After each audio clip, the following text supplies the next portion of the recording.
যে দল মনে করে আমরা ক্ষমতায় গেলে আমরা কিছুটা বেনিফিট নেব। ওনাদের যুক্তি হচ্ছে সংবিধানের ভিতরে যদি এটা চলে যায় তাহলে কোনো সময় যদি পরিবর্তন করতে হয় এটা পারা খুব কঠিন হবে, কারণ সংবিধান চেঞ্জ করা কঠিন। আমাদের যুক্তিটা হচ্ছে ঠিক এরকম, যেটা সংবিধানে রাখতে হবে যাতে করে যখন তখন এটা পরিবর্তন করা হয়। আইনের মাধ্যমে যদি হয় এবং কোনো দলের যদি মেজরিটি থাকে তাহলে সকালে আইন করবে, বিকেল আবার চেঞ্জ করবে, এই মাসে করবে, পরের মাসে আবার চেঞ্জ করবে, তাদের সুবিধা অনুসারে করতে পারে। এই পরিবর্তনের এবং সুযোগের ফাঁক তৈরি করার যে এক ধরনের মানে স্পেস, এটা আমরা রাখতে চাই।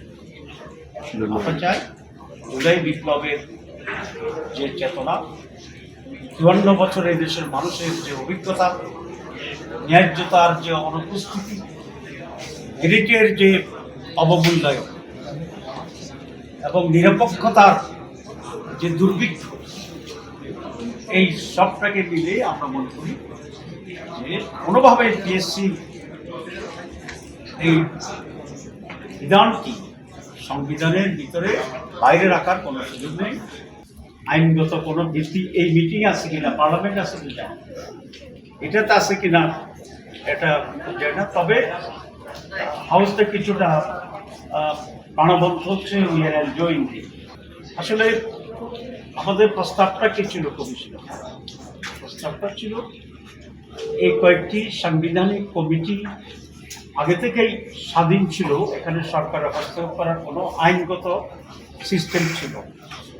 কিন্তু আমরা দেখছি যে নিয়ম যেটাই হোক, ড্রয়ার থেকে একটা স্লিপ দেওয়া এবং সেই স্লিপ অনুসারেই যেভাবে নিয়ম দেওয়ার কথা বলেছে সেই নিয়মটা সেভাবে।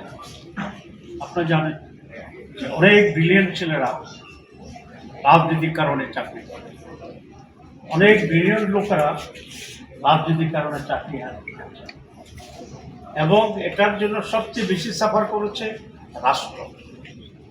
আমাদের পার্শ্ববর্তী দেশগুলো পিএসসির ব্যাপারে কিন্তু কোনো আপোষ করে না, যে গভর্নমেন্টকে থাকে, কারণ তারা দেশকে ভালোবাসে।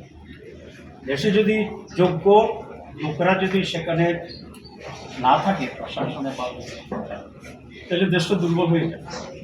এই জন্য আমাকে অনেক মন্ত্রীরা বলতো যে সচিবেরা ড্রাফট করতে পারে, ড্রাফটিং তো অ্যাকচুয়ালি অ্যাসিস্ট্যান্ট সেক্রেটারি লেভেলের কাজ, কিন্তু দেখা যায় সচিবেরা ড্রাফটিং করে।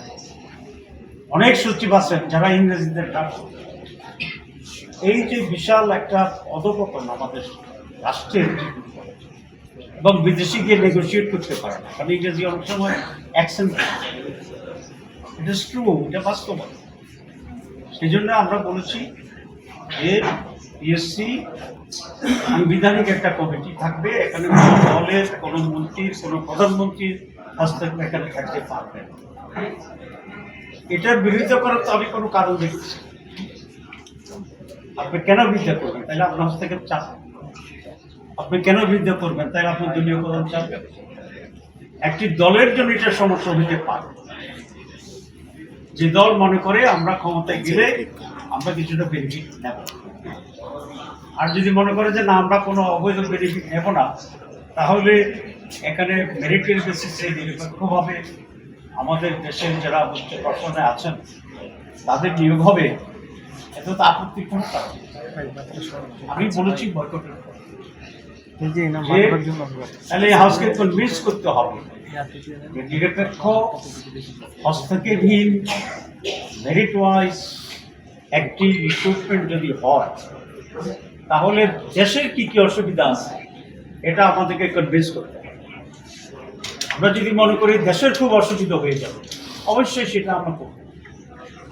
আর যদি এটা হয় যে না দেশের জন্য ভালো হবে কিন্তু কোনো একটি দলের জন্য খারাপ হতে পারে, তাহলে তো এটাকে জাতি এটা অ্যাকসেপ্ট করবে না, এবং এটা আমরা চাই না।